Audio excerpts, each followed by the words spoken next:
Welcome to Our Hen House. This is Marianne Sullivan. And this is Jasmine Singer. And this week we will be speaking with Nate Salpeter and Shira Jacobson. They are both from a place called Sweet Farm, which is an animal sanctuary that is very near where we live in Western New York. And so we did this interview in person. It was so much fun. They call it a climate sanctuary, which we'll talk to them about. They don't call it an animal sanctuary. Though, there's animals and it's a sanctuary, but it's a climate sanctuary. Well, they're trying to take a broad view of various things. So it's really interesting. They're really, really smart. We got to see some really lovely animals. We got to pick some garlic. It was hard because we didn't know what was what. We went to their garden area and they had all these things growing. And we finally found a label that said garlic. So we knew that was the garlic. That's pathetic. They're doing this special work, like different than a lot of other people, and not only saving these just adorable, beautiful animals, but developing technology that is going to help change the food system. Yeah. For climate change and for the animals and for everything. So I loved this visit. Yeah, I loved it too. I'm so excited that we're near them. And I think we talked about this right afterwards, but Nate is also a co-owner of the Penyan Diner. I knew you were going to bring that up. That was your favorite part of the day. That was my favorite part of my year. Are you kidding me? We've already talked about this, and it's kind of awful for other people to hear you talk about restaurants that they haven't gone to. So I guess they just have to go. But it's just epic. And there's a whole vegan menu. You could get a vegan version of basically anything. Well, diner food. Diner food. I already said I want to spend my birthday there. That's not for months, but I already have it planned. Yeah, That's I would like to go back there sooner than your birthday, to tell you the truth. Okay. So next time y'all are in Penyan, New York, I'm sure it happens a lot, drop into the diner. So, yes, I'm excited about this interview. And by the way, just real quick, we also spoke recently about how I was hosting Connections, the talk show at WXXI, and I did a show on cultivated meat, and Nate came in. And I do encourage people to listen to that because it is a very different interview than this one. And so if you like Nate on this, which you will love Nate on this, you have to then go listen to that. So you have your homework. And they love you on this too, but you are a little different on Connections than you are in here because you're not quite as outspoken. Right. I have to be a bit more of You're a more journalist. the host. Yeah, but yes. I'm a curator. You know what I mean? I curate the topics. I curate the panels. So yeah, it's great. Fun. And so that was a great episode, and I learned a lot listening to it. Me too. I learned so much. I selfishly choose most of the interviews I do just because I want to learn from them. People are like, wow, how do you curate so many people who, and I'm like, it's just selfishness, really. So anyway. It was also about plant-based and about, what we're going to be eating in 2040. Yeah. And the college here, Rochester, what is it called? RIT? RIT. I always forget the name. Yeah. I always want it to be Rochester Polytechnic Institute. Don't tell anybody I said that. All right. That's you just said it on the Polytechnic Institute is in Troy, New York, and Rochester. All right. This is not interesting. Yeah. All right. Not at all. I just wanted to say about them that they're taking their cafeteria half plant-based. And the guy from there was just wonderful. He was really, really a dynamic interview. So I love that. Yeah, me too. So we're back from New York City. We were there last week when we were recording this segment. We had just gotten there, and it was a lovely trip. We saw 2.5 Broadway shows. We were going to see 3, but we're too cranky around bad theaters, so we left one show in the middle, which was terrible, really bad. What was the name of it again? It's called The Cottage. Yeah, but honestly, I wouldn't be surprised if it's closed already. Right. And the other 2 shows were great. Kimberly Akimbo, which, by the way, has a very small cast, and one of the characters is vegan, and it wasn't the butt of a joke or anything. No. In fact, there was a fun moment when this one kid in the show likes to switch around the letters of people's names. That's why it's called Kimberly Akimbo, because it's her name, with the letters switched around, and he is doing that for his friends, and one of them is boycott bacon or something. That's not it, but it's something like boycott bacon. And she said, oh, that's perfect because I'm vegan, and it got a big laugh. So I was very excited. Well, aside from that one mention, it was also really, really good. Highly recommend it. Yeah. And then we also saw Some Like It Hot, which was also really, really good. Very good indeed. Lots of great tap dancing. Speaking of tap dancing, I took I'm a tap dancer and as a hobbyist, like big time, just so that we're clear. And I took a class at Steps on Broadway, and it's called Steps on Broadway, and it's on the Upper West Side. It's a very iconic dance school. I used to go there for tap classes and whatnot. It was the hardest class I've ever taken. Everyone was 20 years younger than me and on Broadway.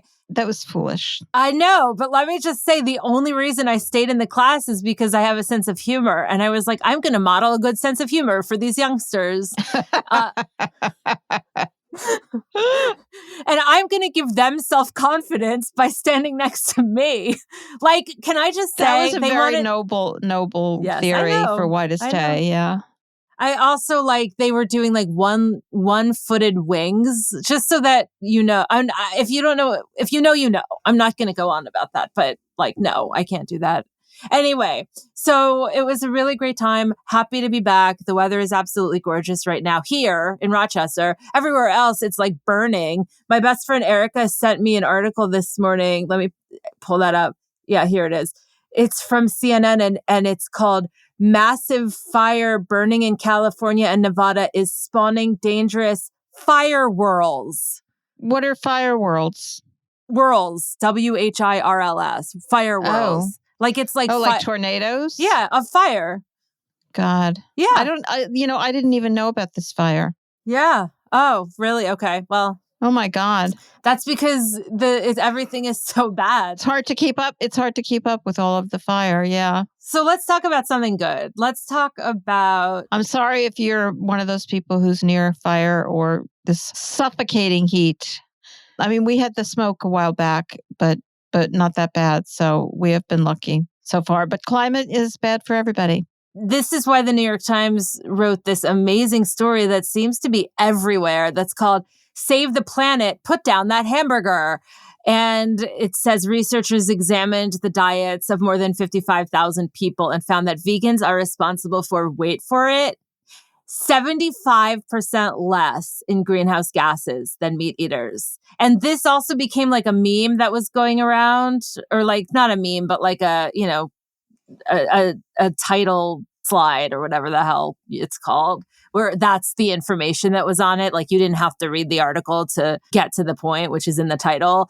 And it was just very exciting that it went viral to such an extent that they published a complimentary story that went with it later in the week, which I know that newspapers and magazines and outlets do when something is really becoming popular.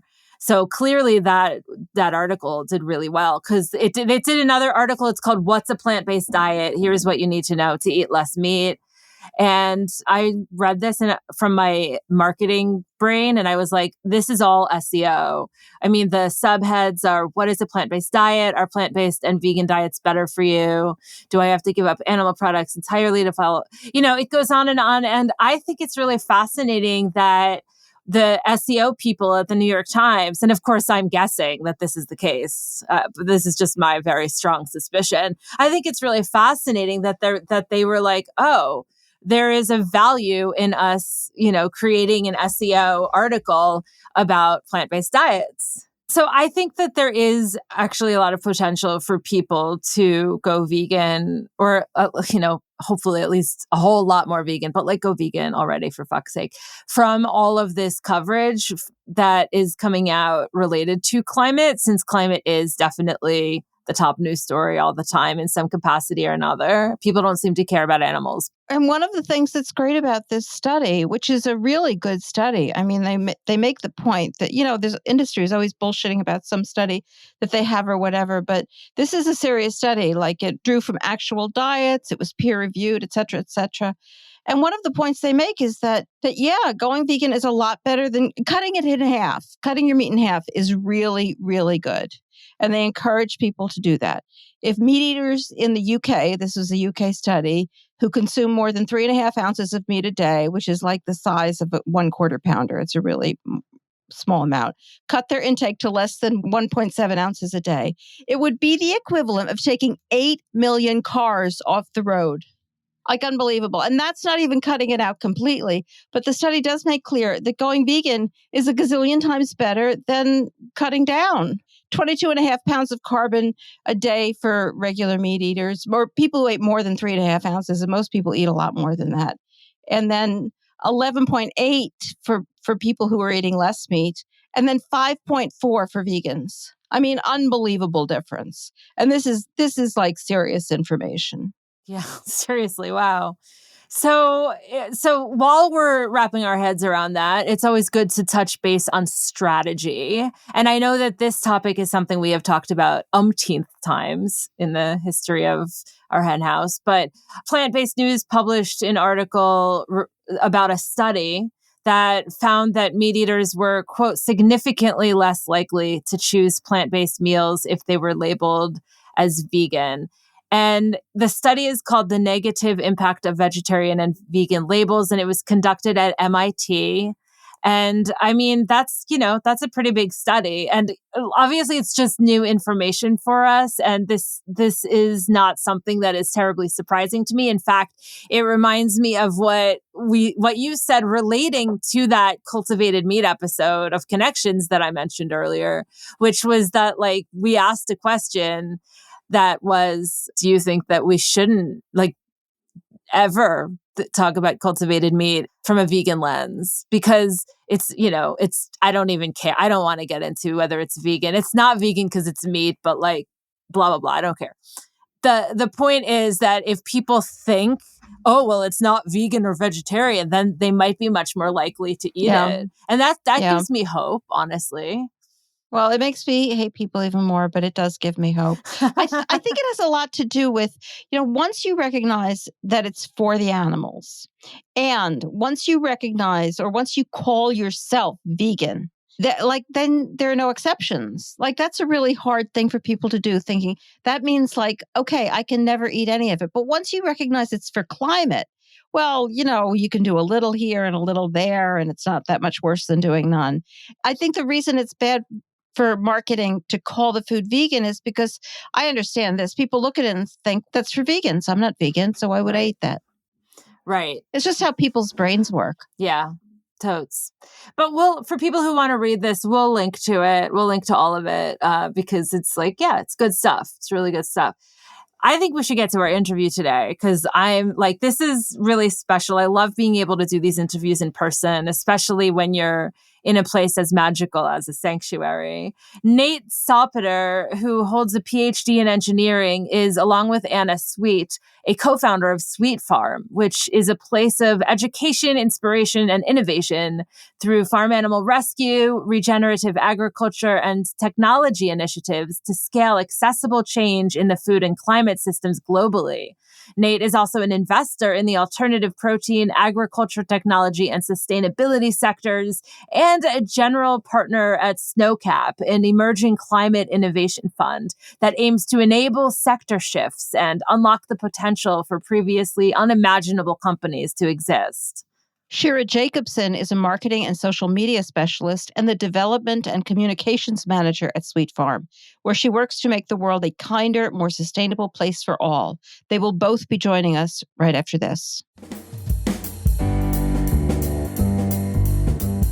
If you like what you're listening to, and I hope you do, then please consider taking a minute out of your day today to leave us a friendly review. You can do it on Apple Podcasts or on Spotify or Stitcher or on Facebook or wherever you listen to podcasts or wherever you're listening to this. The more we get out there, the more our hen house will be in front of people's eyeballs when they're putting in search terms in their podcasts, and the more we could join forces together to elevate the voices of the animals and change the world for them. So thank you so much in advance for leaving us a friendly review.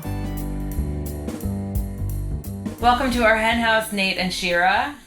Thank you so much for having us. Thank you. Excited to be here. We're actually the ones excited to be here, just so that we can be clear on that. Yeah, we hardly ever get to do an interview in person, and we really never get to do an interview in person at a brand new sanctuary. Well, not brand new, but brand new to us sanctuary and pretty new to everybody. I can't even tell you how excited I am about the work that you're doing here. I want to hear all about it because there's so many different things. I mentioned to a friend just the other day that I was doing an interview with someone who was tackling climate, the environment, animal welfare, technology, education, and sustainable agriculture. And they said, what? Isn't that kind of a lot?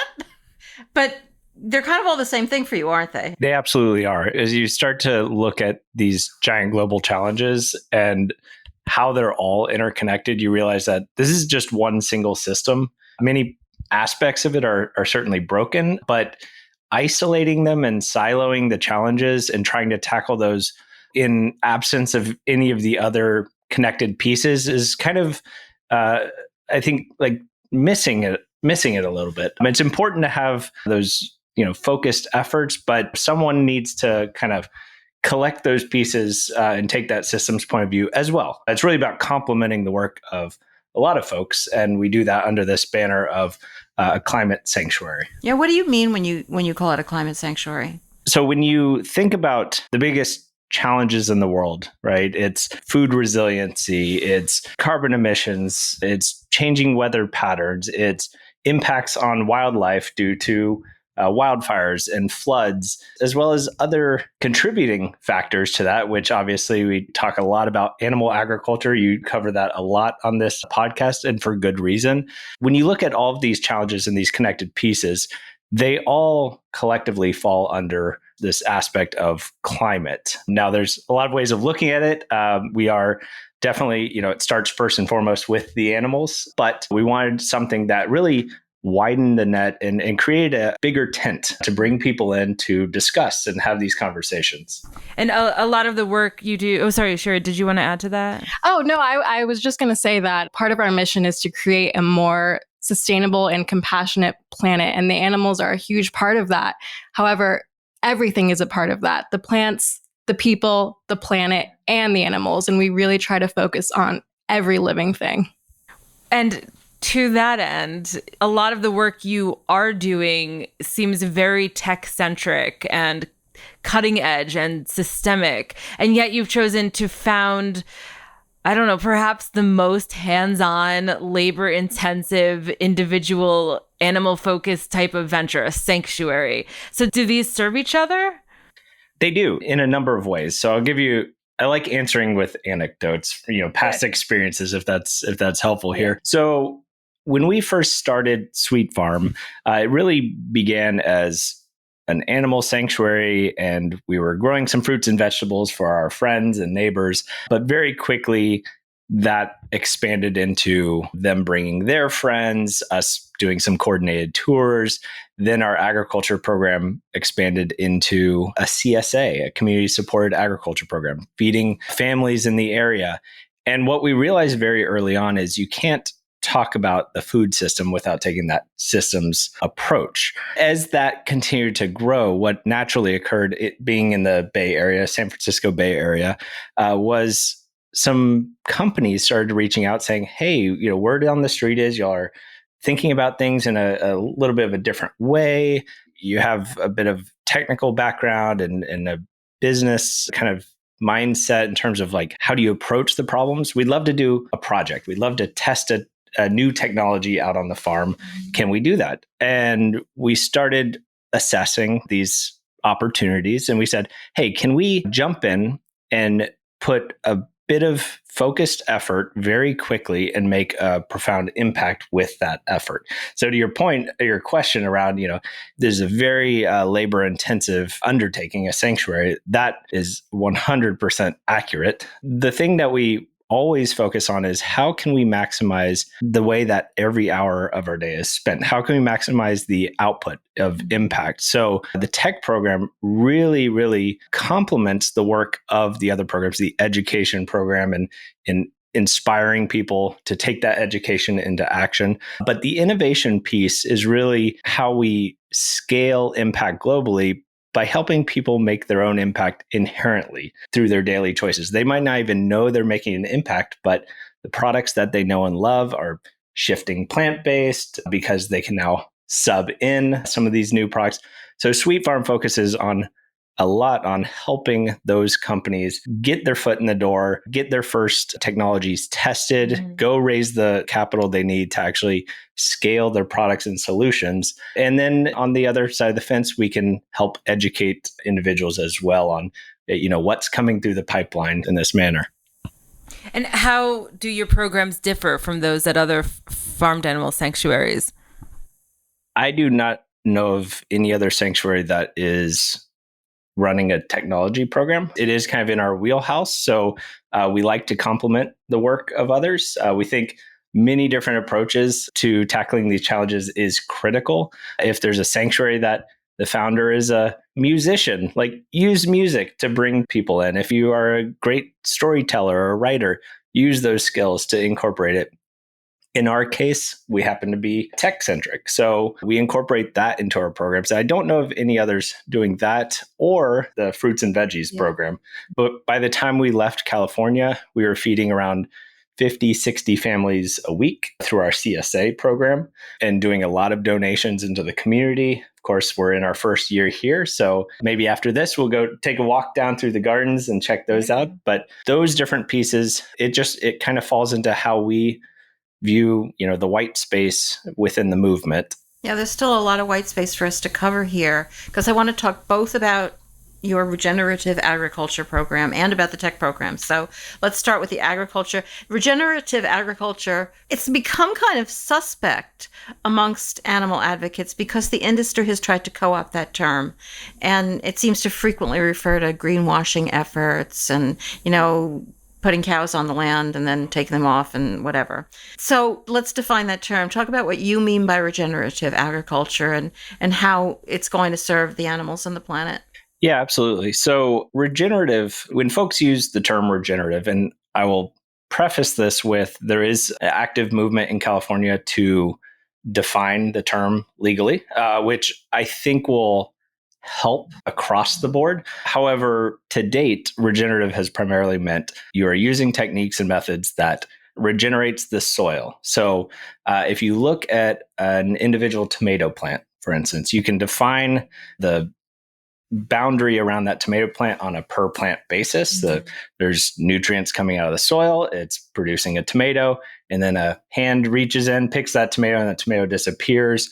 How's the soil continuing its fertility? So in some cases, it's synthetic fertilizers people are putting in there or herbicides to tackle pest control. That kind of thing, that's more traditional agriculture. Right. You start expanding the window just a little bit.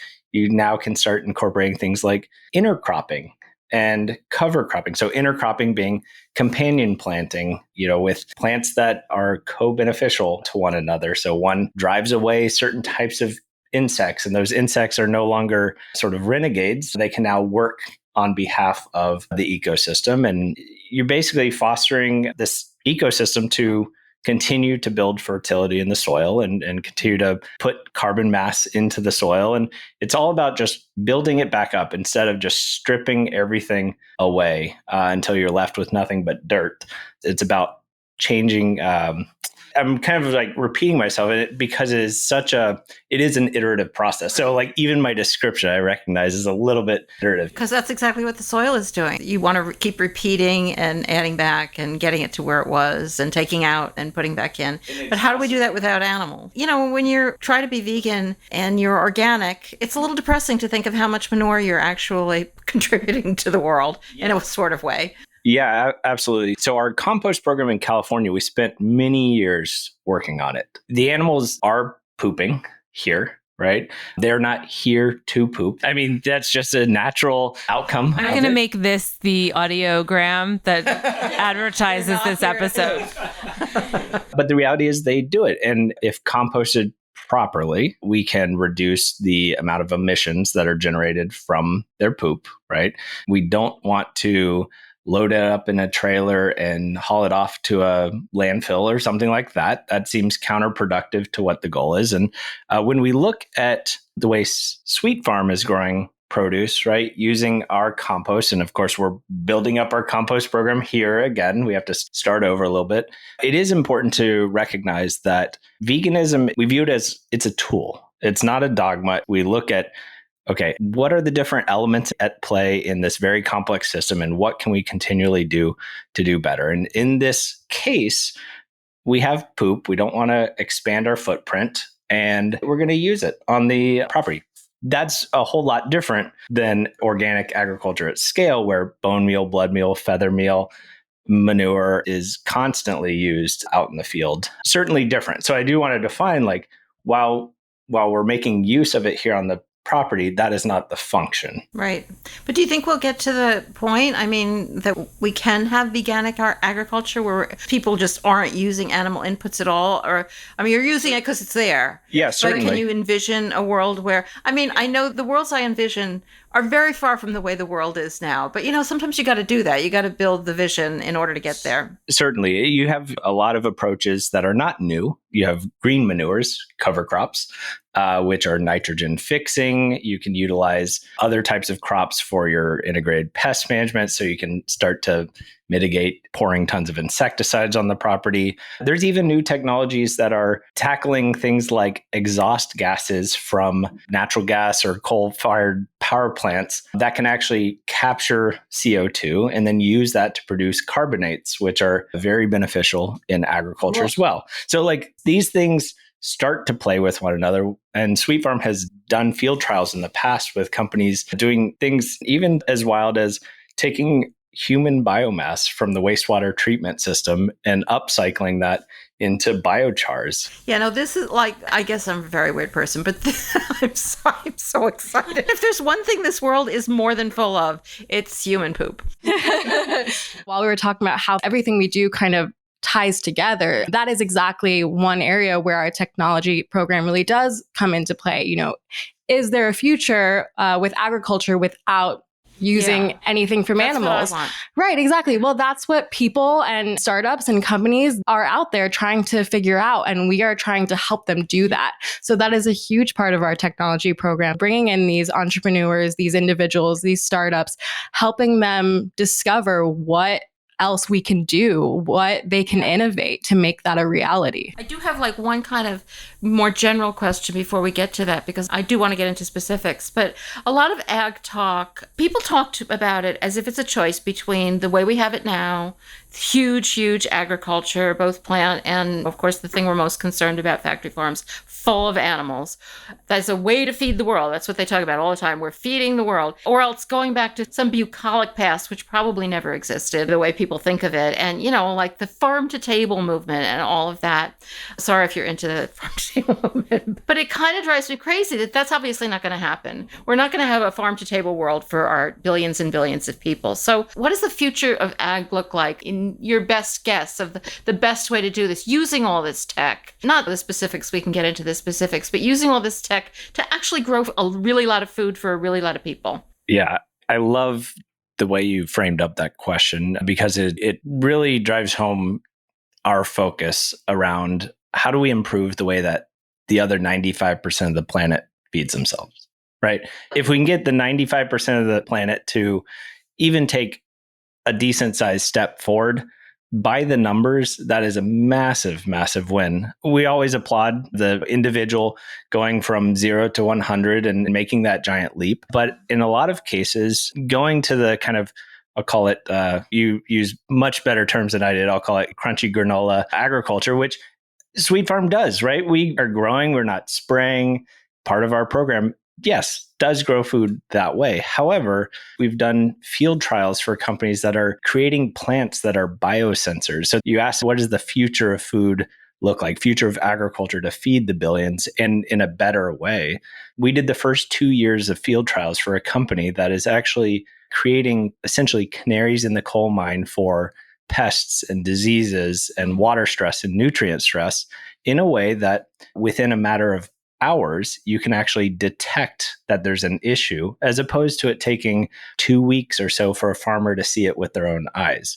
So what does that mean? It means a farmer can now tackle a tiny patch of fungus in their field of thousands and thousands of acres quickly before it has a chance to So the spread. plants are kind of out there saying, hey, we need some help over here. Yeah. That's crazy. Exactly. So it's a little bit different, right? Yes, that company, it is a GMO, and I recognize that. But they're also creating plants that are, they themselves are the indicators. It doesn't have to be everything, right? It could just be non-fruiting plants within the field. I don't have some like GMOs are terrible. Like there might need to be some more research done on whether some are or some aren't.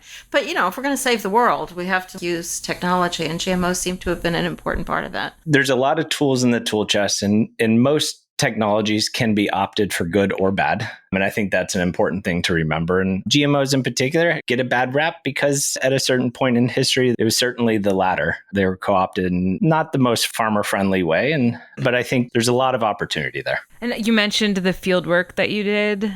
Was that in California? Yeah, that was in California. The company is called Interplant. And John Deere actually just led their latest round of funding. It's continuing. It is continuing. Wow. Yep. Okay, so let's talk about Sweet Farm in particular. What are the programs at Sweet Farm that are focused on promoting sustainable, regenerative, veganic agriculture? I'll let Nate chime in after this, but I will say all of our programs really, like we mentioned, are connected. We rarely talk about one without talking about the other. So some of our main programs do include our farm animal welfare and rescue and rehabilitation. We have over 100 rescued farm animals here on Sweet Farm living out their lives. But then that goes hand in hand with our education around our plant-based regenerative agriculture, where we do have our field down there where we're growing a lot of fruits, vegetables, flowers. And then along with our education program, we bring people in. We host numerous events here, both on the farm and virtually. And then kind of our third is that innovative technology program. So to the question around how do we promote the regenerative ag piece? So in California, it was very straightforward. We had 60 families a week coming through, picking produce. Here, that ag program is continuing to grow. We are just in our first year of field trials here. But what Shira mentioned, that the programs go hand in hand, I think is very important. So with our tech program, that in large part relies on a functional ag program in order to be able to leverage. So with, say, a company that is taking flue gas from carbon emitting industry and turning that into humates or carbonates for soil amendments, having a functional ag program and having the wherewithal to connect the dots and go and co-write a grant application with a tech company, with a power plant, and be able to say, hey, we are farmers. We do have our hands in the soil. It may not be the biggest farm, but being able to connect those dots and leverage those outputs in our fields is extremely beneficial to the scaling of these practices, because there's one thing that's for sure, it's farmers trust and respect other farmers, generally speaking. It's not someone who's just sitting in an office space downtown saying, you really ought to do better, Mr. Farmer or Mrs. Farmer. It's really about like, no, we're out there trying it. We're seeing good progress. We think you might have success doing some of these things as well. There's a lot of value in that. And I have some really extreme examples of that from California. I'll just pick one. We had 5 companies we were working with. They happened to be raising funding rounds in their company's growth. And we had 40 different investors to the farm to meet these entrepreneurs. And those investors happened to be all from Brazil. We had the top investor from one of the largest meat producing companies in the world there. We had some of the largest plant-based agriculture companies in the world. And I remember the smallest farmer that happened to be there had a farm around 50,000 acres. The largest farm represented there was around 2 million acres. So what they told us, we only actively grew on about 2 or 3 acres. They themselves said, we know this is a small plot, but the fact that you're actually doing it, the fact that you're actually attempting to understand through practice as opposed to through a book or a blog means an incredible amount to them. So that's how I view what we're doing, how it actually scales and drives impact. Like taking it out of the laboratory and turning the farm itself into the laboratory. Exactly. Yeah. Are you doing that here yet, or is this still a work in progress? Yeah. This past year, we grew our first crops last year. This year, things are in the garden, they're coming out. Onions aren't yet ready. The garlic is almost ready. But yes, we're absolutely growing produce here on the farm. So doing these field trials with various companies and trying out new methods. Yes. You've started that kind of work here? Yeah. So we do have a lot of different companies in the pipeline, ranging from companies that are addressing frost protection. And there's even a lot of local biochar companies. Interestingly, we did a lot of work with biochar. I never heard of biochar before, and now I'm super excited about it. Yeah. We weren't sure how the tech program was going to kind of shape up here. Yeah, I can imagine. And what we've found is even more companies are interested in working with us now that we're here. In the Bay Area, it's kind of tough to do ag tech field trials when there's a 100-year drought or multi-century drought in effect, or flooding when it's not in drought. So it becomes a lot more approachable when we have consistent access to water. I feel like adding that we drove here in our EV, and Maura was talking about the regenerative braking, and she was like, look, we have more miles now than when we left because we have the regenerative braking. I just feel like bringing that up. It's kind of outside of, but we're talking about regenerative agriculture, and just the idea of regenerative everything is kind of intriguing me a lot.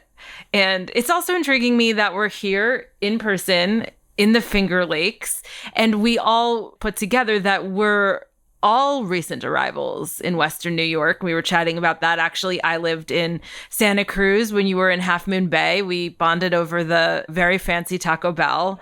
So tell us about that move from California to the Finger Lakes. Like, how did you pull that off? That must have been one of the points where it became particularly difficult to do what you do, considering you have all these animals.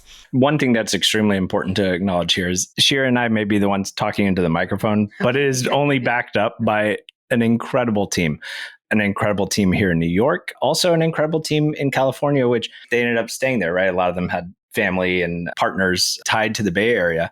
But a move like that does not happen with a single person. It doesn't even happen with 50 people. It was an incredible number of volunteers, incredible number of supporters. Sweet Farm is a donor-supported organization. The cost of the move was quite expensive. It took about, it was 4 18-wheelers to move everything. So 2 of them were with the animals. They were in big box stalls, very comfortable. Everyone arrived safely in good health, no injuries along the way. But then the equipment, right? It took easily 6 months of planning just to get everything in order, all the health checks. At the time, bird flu was a big thing. So we had to test every single bird. So those kind of things, happened with the support of a lot of people. You mentioned that one of your major reasons for moving here were some of the implications of climate change in California agriculture.